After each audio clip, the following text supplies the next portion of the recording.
Assalamualaikum warahmatullahi wabarakatuh. Shalom, Om Swastiastu, Namo Buddhaya, Salam Kebajikan. Perkenalkan, nama saya Novaita Anggraini dengan NPM 23406020009. Di sini saya akan menjelaskan tentang pengembangan modul ajar untuk memenuhi tugas PTS mata kuliah Program Pengembangan Pembelajaran Bahasa. Selamat menyaksikan. Baik teman-teman, langsung saja kita masuk ke dalam materi yang akan kita bahas pada siang hari ini, yaitu pengembangan modul ajar.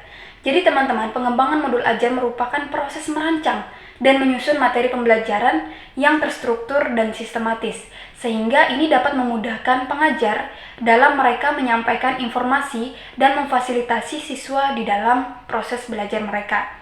Nah, teman-teman, modul ajar ini dapat berupa buku, dokumen, digital, ataupun alat bantu pengajaran lainnya yang dimana itu dirancang untuk tujuan-tujuan tertentu.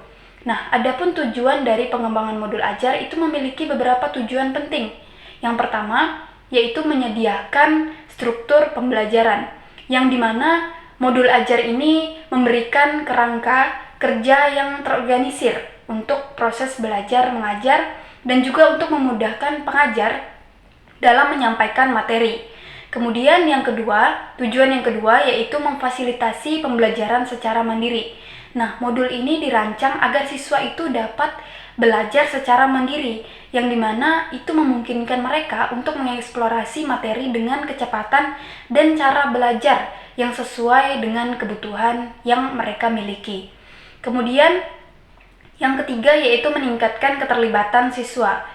Jadi dengan menyertakan aktivitas dan interaksi, modul ajar itu bisa mendorong partisipasi aktif siswa dalam proses pembelajaran. Kemudian yang keempat yaitu meningkatkan pemahaman konsep.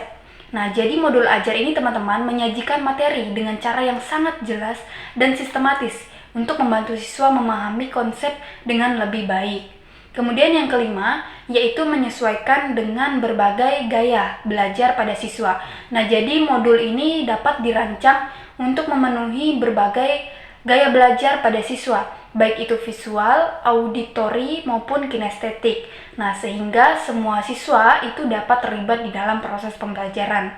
Kemudian yang keenam, yaitu memberikan penilaian yang jelas. Jadi, modul ini mencakup kriteria penilaian yang transparan, yang dimana ini membantu siswa untuk mengetahui apa yang diharapkan dari mereka dan bagaimana mereka akan dievaluasi. Kemudian yang ketujuh yaitu mendorong pembelajaran berbasis proyek. Jadi modul ajar seringkali mengintegrasikan kegiatan proyek yang relevan, yang dimana ini memungkinkan siswa untuk menerapkan pengetahuan dalam situasi yang nyata. Kemudian yang kedelapan yaitu memudahkan integrasi teknologi. Jadi dalam era digital ini teman-teman, modul ajar itu dapat memanfaatkan teknologi dan sumber belajar digital untuk meningkatkan pengalaman belajar siswa. Kemudian yang kesembilan yaitu mendukung tujuan kurikulum. Nah, jadi modul ajar ini dirancang untuk selaras dengan tujuan kurikulum yang lebih luas, dan juga ini memastikan bahwa semua materi pembelajaran itu mendukung pencapaian kompetensi yang ditetapkan. Kemudian yang ke-10 yaitu membangun kemandirian di dalam proses belajar pada siswa. Nah, dengan memfasilitasi pengalaman belajar yang positif, modul ajar itu dapat membantu siswa mengembangkan kemandirian dan tanggung jawab dalam proses belajar mereka. Nah, dengan mencapai tujuan-tujuan ini, pengembangan modul ajar itu dapat berkontribusi secara signifikan terhadap peningkatan kualitas pendidikan dan hasil belajar siswa. Selanjutnya yaitu komponen utama di dalam modul ajar. Jadi yang pertama itu ada judul. Jadi kita itu harus membuat judul yang jelas dan mencerminkan isi di dalam modul yang kita buat. Kemudian yang kedua yaitu deskripsi dari modul. Ini menekankan penjelasan singkat tentang tujuan dari modul, topik yang akan dibahas, dan juga manfaatnya bagi siswa. Kemudian yang ketiga itu adalah tujuan pembelajaran. Ini menekankan pernyataan spesifik tentang apa yang diharapkan siswa dapat dicapai setelah menyelesaikan modul. Misalnya, siswa itu dapat menjelaskan proses fotosintesis. Kemudian yang keempat yaitu materi pembelajaran. Ini adalah penjelasan detail tentang topik yang akan dibahas. Nah, materi ini dapat terdiri dari teori, konsep, dan juga aplikasi.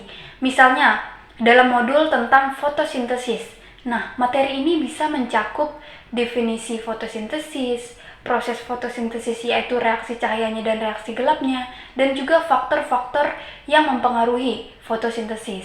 Kemudian yang kelima yaitu metode pembelajaran. Nah, strategi yang digunakan dalam penyampaian materi, misalnya diskusi, eksperimen, presentasi, ataupun penggunaan media digital.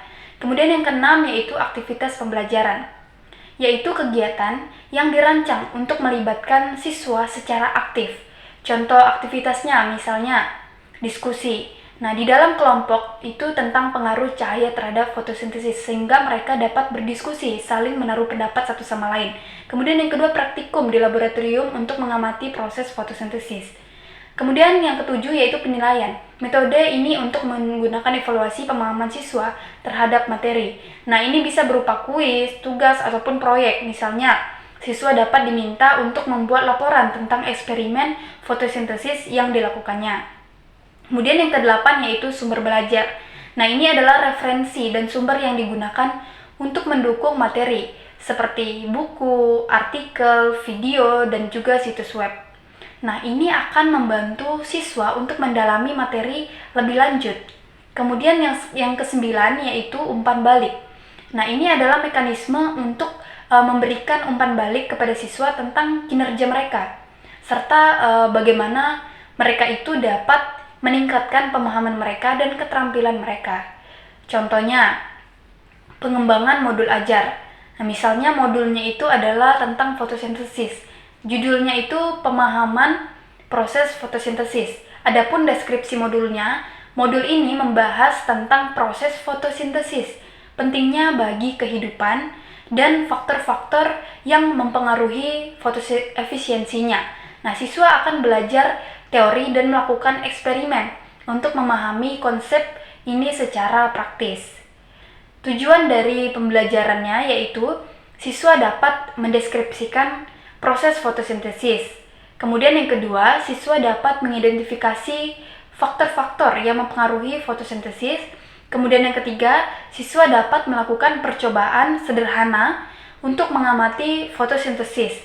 Kemudian materi pembelajarannya, yang pertama definisi fotosintesis, yang dimana proses ini tumbuhan mengubah cahaya matahari menjadi energi kimia. Kemudian yang kedua yaitu proses fotosintesis, yang dimana penjelasan tentang reaksi cahaya, yaitu klorofil dan juga penyerapan cahaya, dan reaksi gelap, yaitu siklus Calvin. Kemudian yang ketiga yaitu faktor yang mempengaruhi fotosintesis. Nah, yaitu intensitas cahaya, suhu, dan konsentrasi karbon dioksida. Kemudian, komponen selanjutnya yaitu metode pembelajaran, yaitu bisa kuliah interaktif, diskusi kelompok, dan juga praktikum. Kemudian, aktivitas pembelajaran, yaitu diskusi kelompok, atau bisa kita diskusikan peran fotosintesis dalam rantai makanan pada teman kelompok kita, begitu. Kemudian praktikum, siswa ini dapat melakukan eksperimen untuk mengukur pengaruh cahaya terhadap laju fotosintesis menggunakan tanaman akuatik. Kemudian yang selanjutnya yaitu penilaian. Nah, ini bisa menggunakan kuis. Jadi kuis ini tentang konsep fotosintesis. Kemudian laporan hasil praktikum yang mencakup analisis dan kesimpulan. Kemudian sumber belajarnya yaitu bisa buku teks biologi, yang dimana artikel ilmiah ini tentang fotosintesis, atau video pembelajaran dari platform edukasi bisa juga. Kemudian selanjutnya yaitu umpan balik. Ini adalah diskusi hasil kuis dan praktikum dengan seluruh siswa, yang dimana ini memberikan arahan untuk mereka melakukan perbaikan. Kemudian yang terakhir yaitu kesimpulan. Jadi kesimpulan dari materi ini, pengembangan modul ajar adalah langkah penting dalam proses pendidikan yang bertujuan untuk menciptakan pengalaman belajar yang efektif dan menyenangkan. Nah, dengan mengikuti struktur yang sistematis, pengajar itu dapat memastikan bahwa semua aspek pembelajaran tercakup, sehingga siswa itu dapat memahami materi dengan baik. Contoh modul tentang fotosintesis di atas menunjukkan bahwa bagaimana semua komponen tersebut itu dapat diterapkan dalam konteks pembelajaran yang akan kita capai atau yang konkret. Sekian materi dari saya, kurang dan lebihnya saya mohon maaf. Sekian dan terima kasih. Dadah.